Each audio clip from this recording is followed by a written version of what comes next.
Welcome to episode 420 of the Find Your Food Voice podcast. Today, we are breaking down the Fit for TV documentary based on The Biggest Loser. Let's get to it. Welcome to the Find Your Food Voice podcast. I am Julie Duffy Dillon, your host and registered dietitian. Today, we are talking about the Fit for TV documentary. And before I get started at all, I want to let you know a few ground rules. One, this documentary, and so this conversation, you may find quite triggering. So I just want to put a content warning on there for you. Definitely take care of yourself. If this is not the episode for you, we will not feel bad at all. We need you to take care of yourself. And if you do feel like you want to watch the documentary after listening to this, just know, as we talk about in this discussion, that there are lots of parts of the documentary that are triggering for many reasons, some obvious and some not. So what you're going to hear in this episode is my team and I talk about where we were in life when The Biggest Loser debuted back in 2004 and how we experienced it back then versus now, and also what we were hoping out of like this documentary, what we were hoping we were going to see, and then actually what we saw. And spoiler alert, we were collectively disappointed. So I don't want to spend any more time. Let's just get to this conversation. But before we get to it, a very quick sponsor break. This episode of the Find Your Food Voice podcast is brought to you by my book, Find Your Food Voice. It is a book for those of you who have tried everything. Maybe back in the early 2000s, you watched Biggest Loser and you thought weight loss was the answer, but you've tried them for the last 20 years. And you know what I know to be true? If it hasn't worked yet, if diets have not worked yet, I don't think they're going to. And you're not alone. Like, you are not this anomaly. You actually are the rule, not the exception. Diets don't work for most people. That's what we saw in The Biggest Loser documentary. And, you know, there is another way. My Find Your Food Voice book was written for you just to show you gently another way. And I can't be in the room with you as you're going through some of these steps, but it was intended to be written to be like I was someone sitting across from you, helping you with each step. You can purchase the Find Your Food Voice book using the link below or anywhere books are sold. Hello, team. Hi. Hey guys. Welcome to the chat. Are we ready? Oh, I think as ready as I'll ever be for this one. Mm-hmm. Yes, this is going to be very interesting. Mm-hmm. And you know, we've had a few seconds to chat before we push record, but like we've been holding it in. Yeah. As we like get into this conversation. So I'm excited to see what unfolds from it. Colleen, can you be our fearless leader? Yes. So we're going to start today with a little bit of our chips and dip. And it's really just an opportunity for us to kind of check in and maybe ground ourselves like before a conversation. So Julie, feel free to chime in if I missed anything there. No, that's perfect. Perfect. Yeah. Yeah, I would love, Rachel, like, do you want to start with your chips and dip and I can tag on? Okay. So the past week and a half, I've been going through a lot of family BS in my personal life, and it's bringing up a lot of stuff, like a lot of old childhood patterns, some diet culture BS, just like some gunk. And I haven't had a traditional therapist in about a year. Mhm. And last week I was like, you know what? I really need to get back into therapy. And so I am interviewing therapists this week. And so while that process isn't fun, I know it's going to be really good for future me. So yes, it's the hardest part, I think, is like looking and then deciding who to trust and then those first few meetings. Yeah. Mm-hmm. Yeah. But I know ultimately, and I have some stuff coming up in the fall that I know I'm going to need a lot of support for. And so it's like me doing the stuff that's not so great now, but to set up future me for a little bit of extra comfort and support.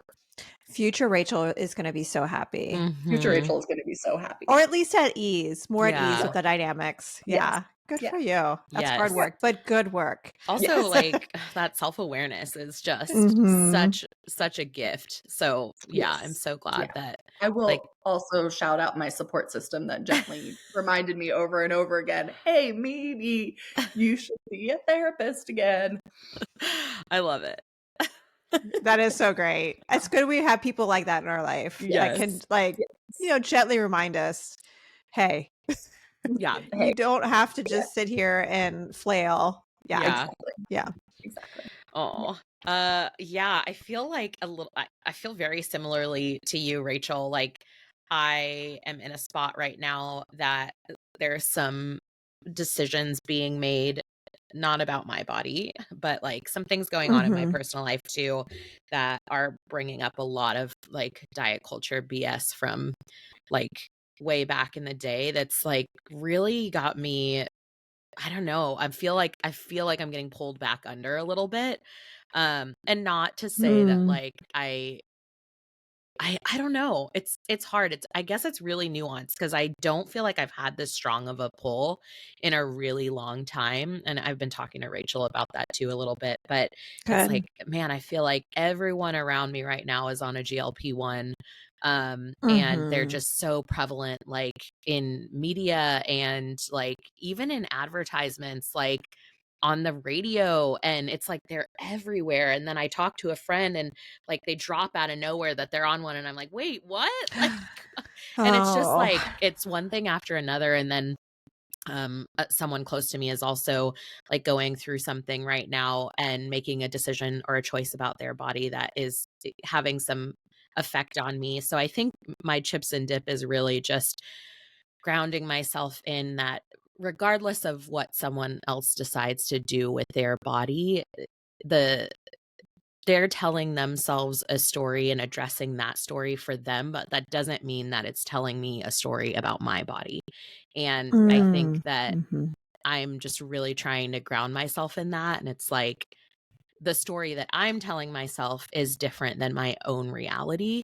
And it's been really challenging. And I have a feeling it's going to be a few challenging months. So, Rachel, uh, I may be needing some extra push from you to find my own interview my own therapist again because I'm happy to do that. I feel like I'm in a little bit of a downswing here on my own stuff. Yeah. And especially finding a therapist who can appreciate just the whole experience and Mhm. like fat stigma and body liberation and not dieting. And uh, I mean, it already narrows your choices. Yeah. Yeah. What about you, Julie? Well, um, my kids went back to school 2 days ago. So I feel like it's like a mini version of when Julie was dropped off at college. It's like a little mini freedom experience. So I, as Enneagram 4, when I'm in health, I go to 1, which if you know the Enneagram nuance, the ones are like the Excel spreadsheets, the organized kind of people. And so I'm leaning into my 1, trying to just celebrate the routine. Um, and yeah, it feels good having a routine. My dog and I are like, yes, we have this like routine again and we know what to expect. I love summer and like having my kids at home. And I'm also excited for just, yeah, some routine again. So, and yeah, I'm still rocking my therapist. So like Woo! I'm like 3 months ahead of you guys. And let me tell you, I'm finally getting to the point where it's like it gets worse before it gets better. I'm finally like, oh, I think it's getting better. Yeah, So like when I was like, okay, I'm gonna do this. I'm gonna start interviewing therapists. That was in the back of my mind. I was like, I remember Julie just started a new therapist, yes. and she was like in such a good place and feeling so optimistic. I was like, I can get there too. Yes. But I mean, if it'll feel, as you know, I mean, we've all done therapy before, like it feels like shit for a while, Yeah, yeah, but it's because you're facing the hard stuff. yeah. So, oh, well, hang in there and let's lean into the fall. If you're watching on YouTube, we all coordinated, as Colleen pointed out to us before we push record. Like somehow we're leading into like, what is it? Pumpkin spice latte? Yeah, like the Yeah. colors. fall vibes. A very autumnal color Yes. palette happening. I love that Yes. word. So we have like a very interesting conversation ahead of us because we were planning to talk about something else this episode. And like, I don't know, just a couple weeks ago, Julie was like, hey, do you all mind if we chat about this thing that just like popped up? Because we always say like the universe Yeah. provides like our diet culture Mhm. IRLs. And so we are very flexible like with, you know, what we chat about here. And so, Julie, do you want to just talk a little bit about like what we're chatting about, and then I can dive Mhm. into the remaining?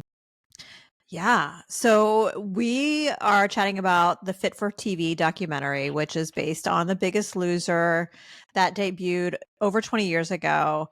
And the three of us all, you know, we were, I don't know, like we were either adults or almost adults. I don't know how old you all were. I was in my 20s. Not quite adults. Yeah, not quite adults, but I mean, you have memories, and Yes. we're impacted. Like we were all impacted, and in different ways. Yeah. But to see the documentary when it popped up on my Netflix, of like, hey, you may like this. Mm. I had some really strong reactions seeing it pop up, and you know, we'll talk a little bit about like what I was like hoping to see from it, but Mm-hmm. but yeah, that's what we're going to talk about. And I mentioned at the top of the show too. You all didn't hear it because I haven't recorded it yet, but but someone listening already knows. Like there's gonna be some topics that we're going to talk about from the documentary that could be quite triggering. So just let you know as you're listening. Take care of yourself. Yeah.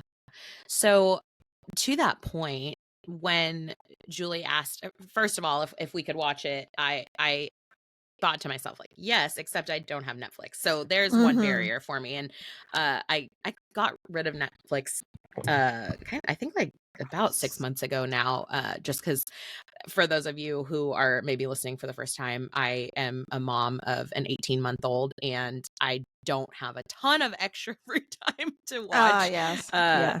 TV at this point. But so we were not really using it, but Rachel was going to lend me her her stuff so I could watch it, and then she actually like warned me that it was like there was a lot of stuff in there that could be a trigger.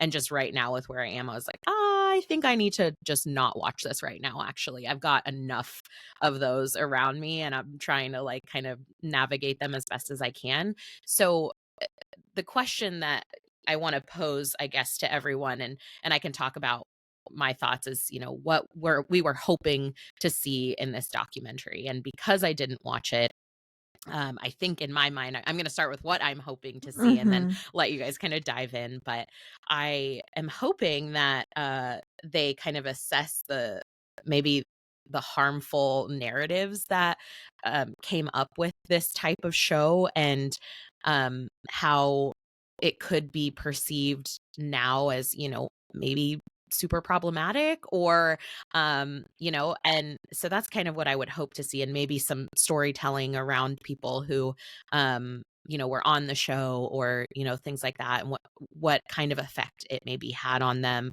whether that was positive for them or not. And so that's kind of what I would expect to see. But Rachel, like, do you want to hop in on that? Sure. So I was hoping for it to be like kind of expose-esque, like this is the harm it caused, like naming that harm, the like accountability for said harm, and like really a discussion. And we'll get into this more, but like I just remember it being so like there was so much shame, and like the contestants felt so much shame, and really having that kind of deeper, nuanced conversation around like shame is a motivating factor. It doesn't actually work for weight loss, for diet culture, for really anything. Like shame as a motivating factor does not work in the long term. And I was really hoping that that would be part of the discussion. Yeah, shame never promotes health. I mean, that's No. something that researchers have been able to show us over and over and over again. Yeah. I was hoping that it would be more of an expose, like you said. Mm-hmm. I was hoping for an expose, like show me the dirt. I want it. And a lot of that comes from, I've had conversation with folks who were either on the show or know people involved in the show. If you work in eating disorders for as long as I have, like we all, communicate some of these things that we hear, especially on reality shows. Mm-hmm. And so I know there's a lot of dirt there. Yeah. It's not my dirt to share, but Yeah. there's a lot of dirt there. Yeah. And so I was hoping that some of that would come to the surface, and I was wanting accountability. Mm-hmm. Like I was hoping to hear lots of like, wow, I'm sorry. Yeah. I'm sorry. And then lastly, like how diets and like trying to like flip that shame trigger, how Mhm. that causes harm. Mhm. Not just that it didn't work, but I was like hoping that they would be like, yeah, we see how it's linked to all these things that we know it's linked to. Yeah. Yeah. Not to take us on a totally separate tangent, but Let's there go. was a contestant on The Traitors, which I did have Peacock and watch The Traitors. And there was a contestant on that show who was actually a trainer on The Biggest Loser. And Ooh. there was an It was- activity that he couldn't complete because he's since The Biggest Loser, he's aged. And he was so, I just remember watching it and him being so upset. He was like, this was my livelihood for so many years, and now I can't complete this physical challenge because like it's like my body is betraying me. And I just thought that was so interesting. I remember thinking about that as like, from a different perspective. Like he was one of the trainers on that show, and like his identity was tied to like his job, right? Like a lot of us, like we tie, our identities to different hats and things like that. And he was like shaming himself kind of live on that experience for him. And I was like shouting at the TV, like, your body has changed. Like, it's okay. We age. Like, and I just like wanted to just give him a hug and like be like, it's all right. Like, our bodies change to do different things as we age. Like, my heart just poured out for him. Yes. Oh, that's such a like, oh gosh, that's such an important example, because it seems so obvious to the three of us that like, oh no, the diet industry is what really caused this, not your body's about betraying you. It was the diet industry. Yes. It's also really interesting because so that trainer was Bob Harper, right? Yes. Do you remember? Yeah. Oh, it was him. Okay. Yeah. So he and like because he's in the documentary. he's in the really? documentary. Okay. And Yeah. See, I didn't know that. spoiler alert, I don't think you would want to give him a hug. No, you would want to kick him in the shins and Oh, never ever want to see him again. Bob, my guy, if you're listening. He didn't learn the lessons that you were hoping he'd learn. No. It's like love, right? It's like a new love when we fill in all the spaces what we hope it's going to be. Yeah. And then reality hits. It's like, ugh. Yeah. Bob, I hope you're listening. Chances are slim. So taking us kind of back into, Biggest Loser, and maybe just growing up in this, like, I mean, diet culture industry is still very prevalent, but like there was something about like early 2000s diet culture industry, right? Like a little bit different than like how it's going down now. Where were you all in life when Biggest Loser debuted, which was October 2004? And how did you react to it at the time? Julie, do you want to start? Oh, yeah, go ahead, Julie. Sure. Okay, so October 2nd, 2004, I got married. And I think it was October 4th. When I looked up when the Biggest Loser came out, so it was just 2 days later. So I was already probably on my honeymoon at that point. But I know I watched the show. And something that, if you've listened to this podcast for a while or read my book, you know about the big sob that I experienced. And the big sob, which was like the moment, is like this crescendo of like, I was helping people recover from eating disorders, but I was also like a gastric bypass dietitian and helping people lose weight. And I couldn't handle the stress of like, I knew I was harming people by putting them on diets basically. And it just was, it's when it all came together, and there was a moment and I started crying in my boss's office. So that big sob happened in November. And so I was in a place where I hadn't put everything together yet, but I was well on my way. And so I don't remember watching every single episode, but I remember my patients at the time were talking a lot about it, how they would cry watching it because it just was so inspiring and they could relate so much to it. But when I watched it, it felt like they were treating human beings like animals at a zoo. And honestly, as I say that, I'm like, I think animals at a zoo are treated better. You know, like there's like more like compassion and like people rooting for them or like trying to protect them. And yeah, it was something that I found to be part of what moved me over the edge. And it just was like, it became blaringly obvious, and I think this was part of what helped that kind of cook basically and help me move. So I didn't watch after that first season. That was it. Until like there was one episode where I had heard, or I mean, I've seen the commercial. I don't know, the one where like it was basically the near the end of the show where like someone came out and she was like scary skinny looking, and so everyone's like, oh my gosh, maybe this biggest loser caused an eating disorder. I was like, dude, it's been doing this for like 15 years. Why are we saying it now? Anyway, so yeah, that's where I was 28 or 29, I think. So yeah, fun times. What about you, Rachel? I was a brand new freshman in high school. And I watched it. I mean, I can't remember like how long I watched it, but like definitely a significant chunk of multiple seasons.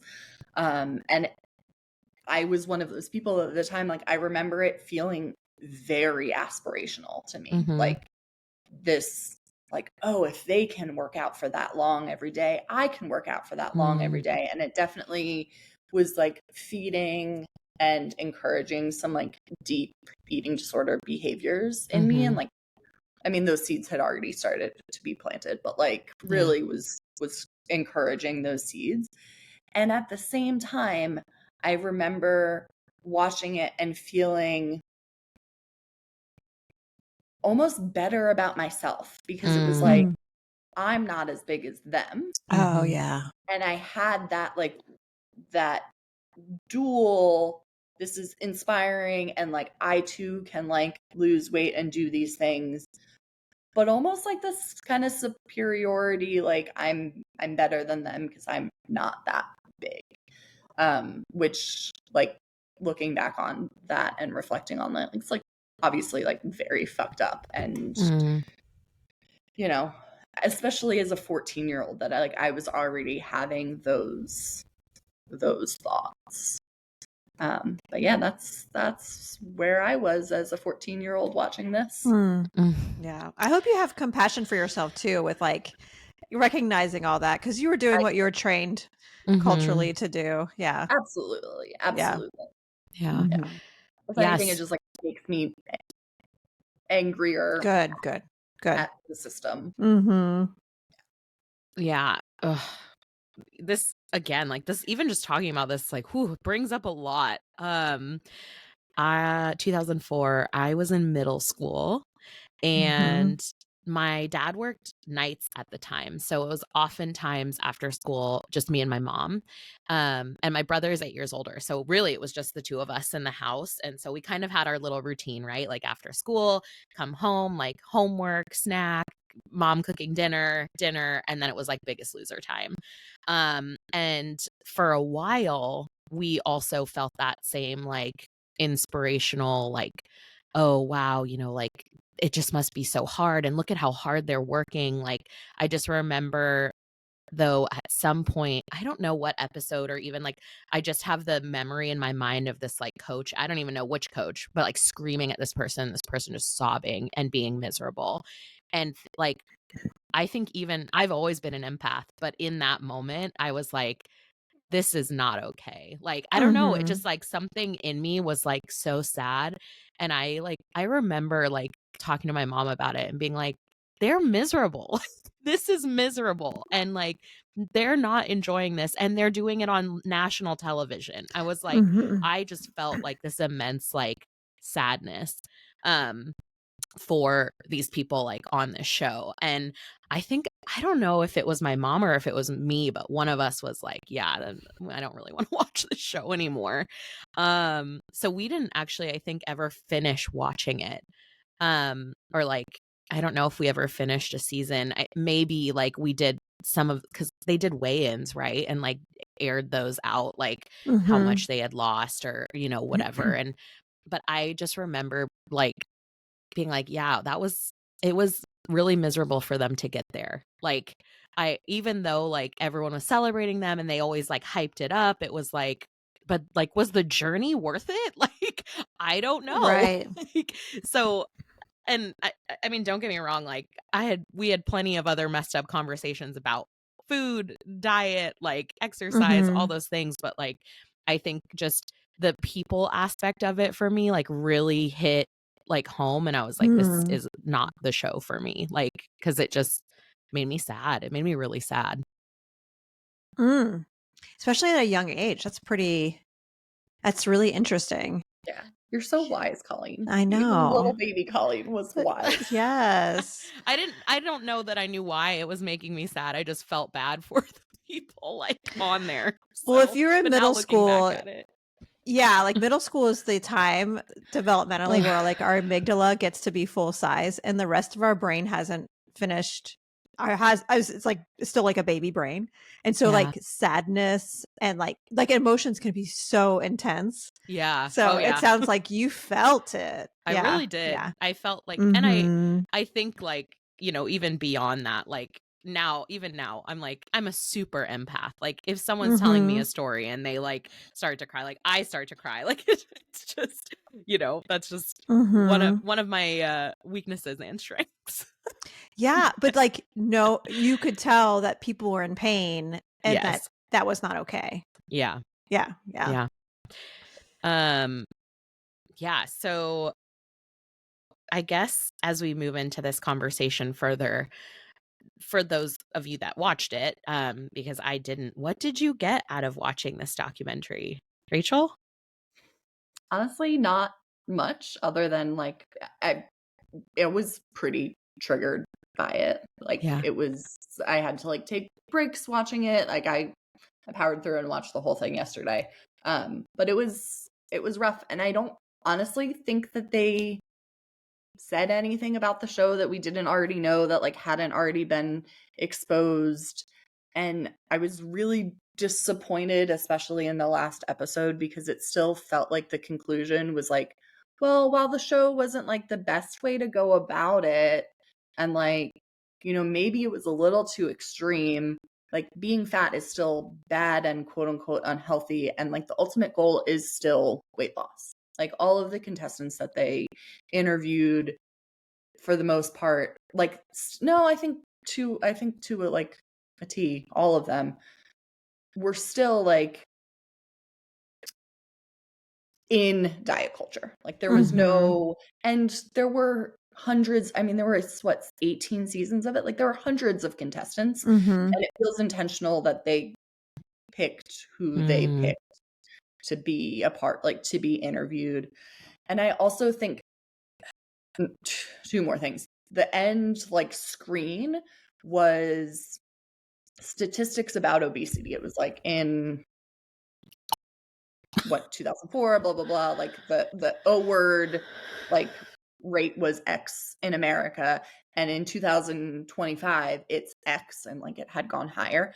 And like while they didn't say it, it feels like an intentional implication that like The Biggest Loser is no longer around, and like that is impacting the fact that Mm-hmm. the O word like has increased in America. And it was just like, this is such a wild place to end this documentary on. Like Mm-hmm. no nuance, no explanation, nothing. It's just like a black screen, white writing, the two statistics. And it also drove me insane that there wasn't any sort of nuanced conversation. I mean, there weren't really nuanced conversations in the Right. documentary at all on any level. But the fact that there was no conversation about ultimately what the show was for, and like all television was making money for the network, for the producers, for the like directors, for the trainers. It wasn't really about helping people get healthy or losing weight. It was about making money. And I thought it was really interesting. One of the contestants who ended up winning an earlier season, maybe it was even the first season, after he won, Jillian Michaels, one of the trainers literally said to him, like, "You just made me a millionaire." But like, it was just like he said this thing, and then there was nothing after that. It was just like, that's a fact. And the producer kept being like, like, we're doing this because, we're helping people and like making people healthier. It's like, no, it's about money. Like, Mm-hmm. ultimately it's about capitalism and making money. And it really would have been helpful to like have that somewhere in the documentary. Agreed. Sorry, I just like, whew. Yes. I love hearing your thoughts, Rachel, 'cause, I mean, I Mhm. imagine I would feel similarly. And I'm like getting heated just like with you recapping like the things that, Mhm. kind of what you took away from it. Yes. Oh, is Julie? it my turn to unpack? Yeah. So I think I texted you all right after I listened to the very first interview. I pulled up my notes from it because I was scribbling on a Google Doc when I was like watching it. And the person who was the season 8 winner, I think that's the person you're talking about, Rachel. His name was Danny. And he was the very first person interviewed. And the reason why I texted you all after I watched his interview is because I thought it was going to get to the meat of it. Like, because he mentioned the millionaire thing, but he talked about like how he had been shamed his whole life. He said he had lost over 1,000 pounds over 20 years. So I was like, oh, it's going to get to the roller coaster. It's going to it's going to go to how diets cause weight gain. How he talked about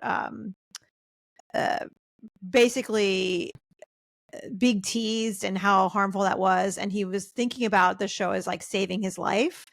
But then he went into the Jillian Michaels told me that I just made her a millionaire. And I was like, oh, they're going to get to the juicy shit. And that's pretty much the last time I felt that way, was after that first interview. And the thing that I was very disappointed too, because it didn't. Okay, how do I say this? I feel like either the people behind it, this is all conspiracy theory as I say this. Like, I don't know any of this information, but I'm like, why was it made this way? Because it could have been very juicy and it wasn't. And it could have been very like truth telling and it wasn't. And it was very selective. I could tell it didn't go very far. And it did interview people who were like producers on the show, and Bob Harper, one of the two core trainers, not Jillian Michaels. But it makes me pause to think like maybe that was part of why.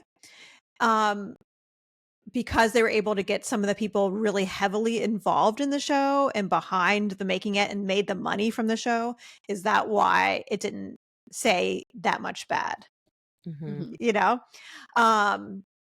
But when I finished watching it, I remember thinking, thank God Aubrey Gordon was on it. Yeah. Yeah, that she's the saving grace of it. Well, and I think, did we see her maybe midway through the first episode? And I was like, yes, they're going to have fat activists. So I was like, there's going to be Lindy West is going to be there, Roxane Gay. I was like, come on, let's have them. And no, they were not on the show. And there was so little of Aubrey Gordon, and I mean, I agreed with everything Aubrey was saying, but I also was like, I know there was more left on the cutting room floor. We needed more Aubrey Gordon, and we need more people than just Aubrey Gordon too. On the nuance, Rachel, that you were talking about, like the harm of the show, the dangers of dieting, anti-fat bias, how it's connected to racism.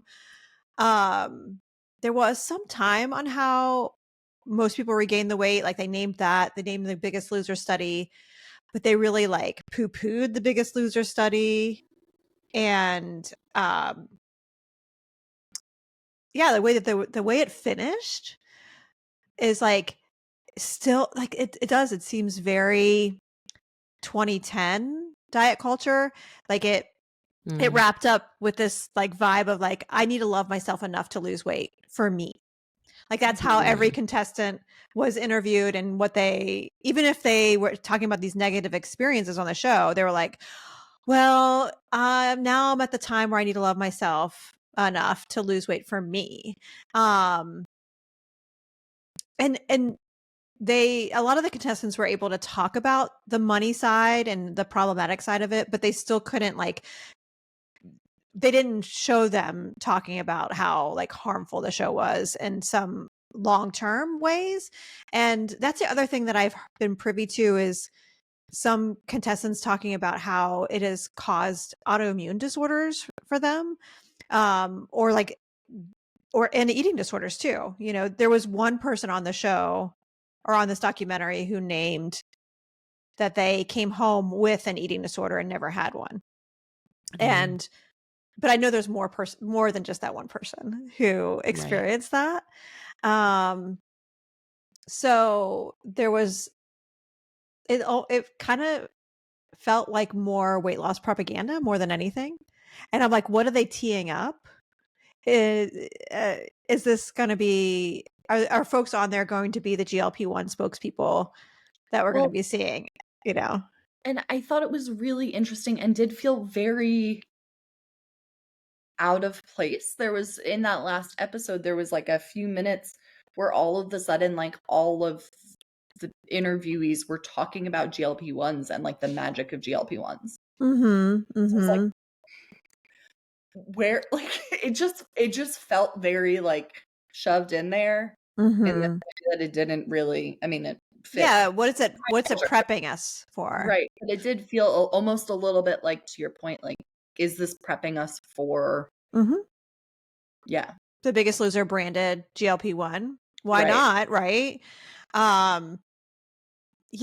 And I'm just thinking about this in real time, but like right when this documentary dropped is also when Jillian Michaels was on CNN talking about how slavery wasn't that big of a deal and how few white people actually own slaves. Did you all come listen to that? I know. Yeah. Unfortunately, fortunately for me, I did not know about that. Oh my gosh. I mean, you can find him on TikTok. It's so horrible. And it just really, it makes sense. Even though Jillian Michaels wasn't interviewed, they had that as like a little snapshot at the end. Like Jillian Michaels did not agree to be interviewed for this this documentary, but right around that same time, she's on CNN minimizing slavery, talking about gender identity in a way that is very transphobic and like lots of MAGA talking points basically. And it just, without saying it out loud, it was saying, no, I mean, she kind of was saying it out loud, about the connection with racism and weight. So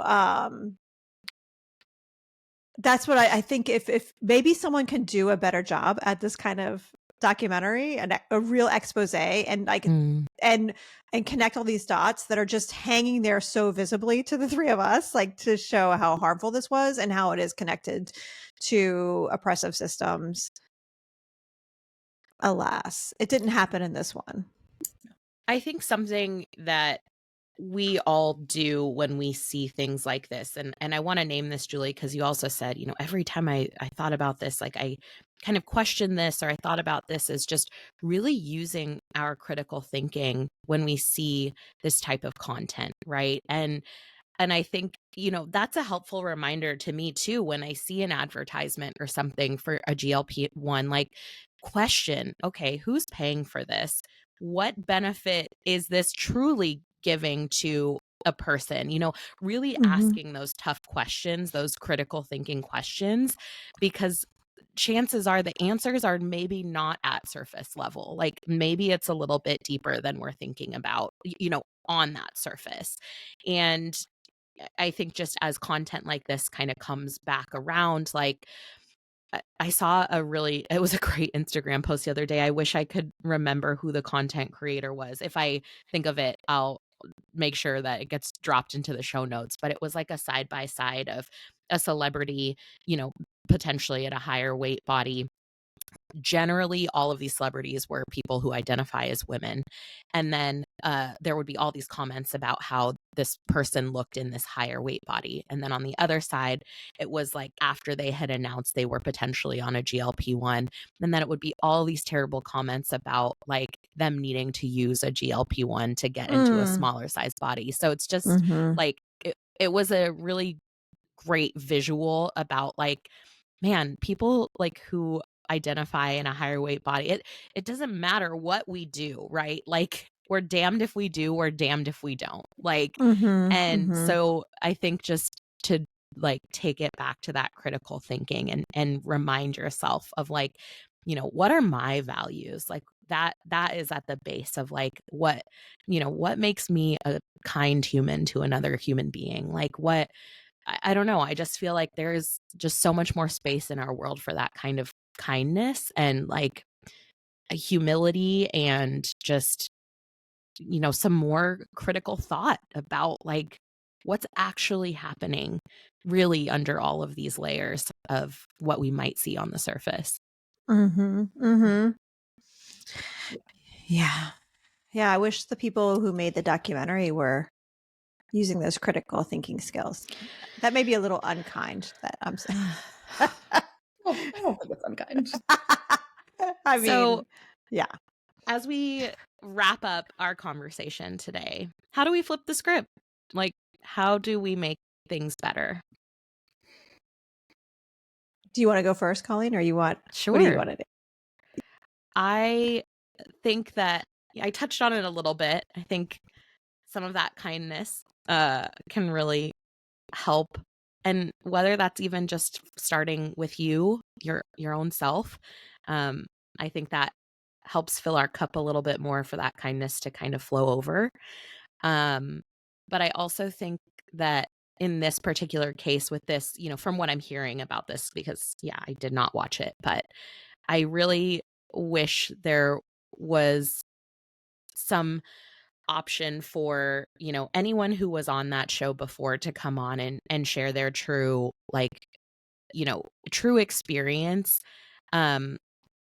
about maybe some of the things that it brought up for them and how they're healing from some of those I mean, I don't know if trauma is the right word, but maybe it is trauma. Yeah. And so I would have liked to hear about that kind of experience, because it might have helped me heal a little bit of that trauma too. Yeah. I think the way to flip the script is for accountability for people who were involved in the show to say, I'm sorry. Was there any I'm sorry's, Rachel? I don't remember. Like, I think Bob Harper said something like, well, it was a different time. Yeah. I think that's about as far as he got to like, oh, I shouldn't have done it. But he also like was so smug the whole He was a dick. He was like such an asshole, basically. I mean, I don't know how else to describe it besides, yeah, very smug. Gosh, I'm totally like, he made me cuss just so early in the morning. But yeah. Yeah, that's exactly the smugness. And like the thing that was made a lot of news is when Bob Harper had a heart attack. And no one said anything. Like, here's this guy that exercises a lot and is very thin, and he had a heart attack before his contestants. Like, I know it's like a small study and small sample size, but like, what about that?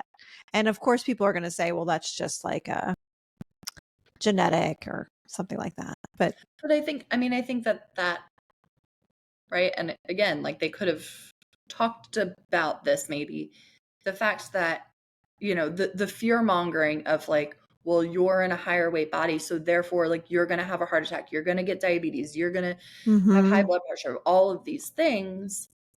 And I think Bob Harper is a good example of, well, really, there are so many contributing factors to if you end up with these diseases, and like lifestyle and body size are this teeny tiny portion of the wider picture, including social determinants of health, including like genetics is huge.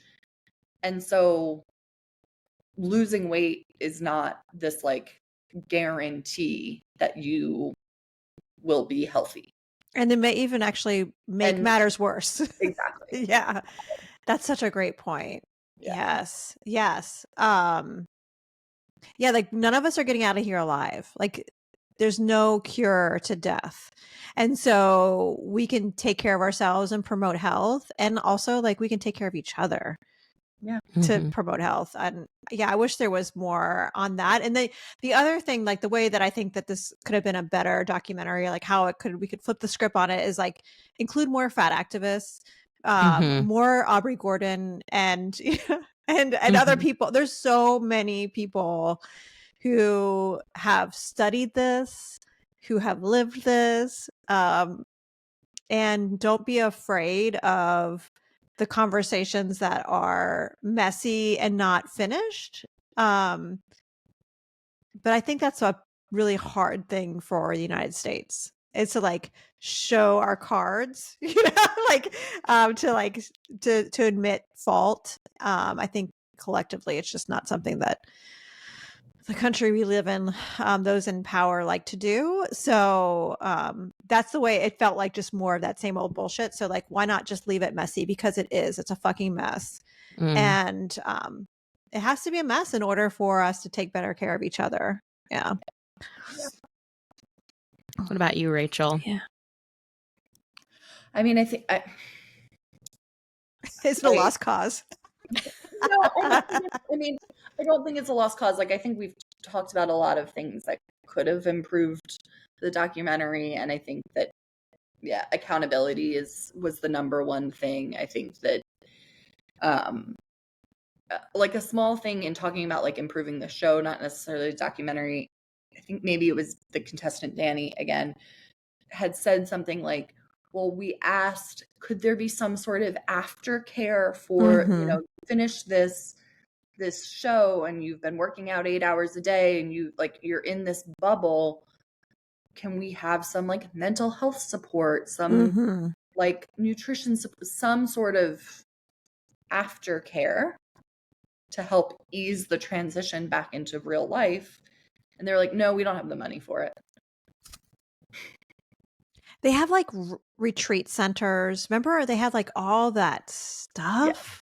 Yeah. And so I just think, accountability, support, and this isn't necessarily improving the documentary, but I think that this conversation, and I think the documentary, conversations around GLP-1s, just the world we live in right now in general, I think people in higher weight bodies just like really have to take care and protect themselves, because we're being bombarded from so many angles about weight loss again, and Mhm. it's taxing, and it's totally okay if, like Colleen was like, I need to protect my peace and not watch this documentary. Like, if you decide, like, I need to opt out of this social thing that everyone's talking about for my mental health, Mhm. that's totally okay. Yeah. Yeah. I agree. Mm. Well, this one won't be packaged with a pretty bow. We probably won't be walking away from this one with the warm fuzzies, but I think that's okay. Yep. Maybe after we hang up, we can have some warm fuzzy time and just like take care of each other. Yeah. Yes. Well, thank you for the conversation. And listener, let us know if you watched it, what you thought. If you didn't watch it, what you thought, Yeah. Yeah. We'd love to hear it. Yes, it's certainly a sign of the times. That's for sure. What a time to be alive. Oh, goodness. Well, thank you, team. Thanks. Bye. Bye.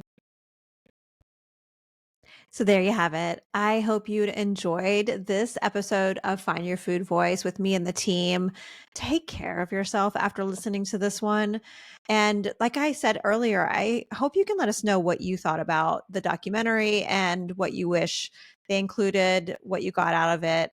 Let's keep the conversation going. And the place to do that is over on Substack. That's where I host my newsletter, and you can get to it at findyourfoodvoice.substack.com. Our next episode is a letter episode, a Dear Food letter episode with special guest Bonnie Roney from the Diet Culture Rebel podcast. But until then, take care.